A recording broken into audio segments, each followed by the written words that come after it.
Pemirsa, di Treskrimsus Polda Sumsel netap kedua wong jadi tersangka jero kasus dugaan korupsi pembangunan gedung BLK Prabu Muli yang akibat kerugian negara mencapai 7,2 miliar rupiah.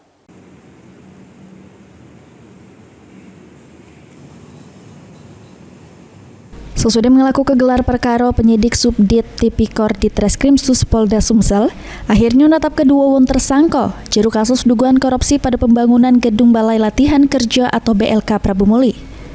Menurut Kabid Humas Polda Sumsel, Kombes Pol Nandang Mukmin Wijaya, kedua wong yang ditetapkan tersangka merupakan pejabat pembuat komitmen atau PPK berinisial AK sama pihak perusahaan dari PT Filia Pratama berinisial IM.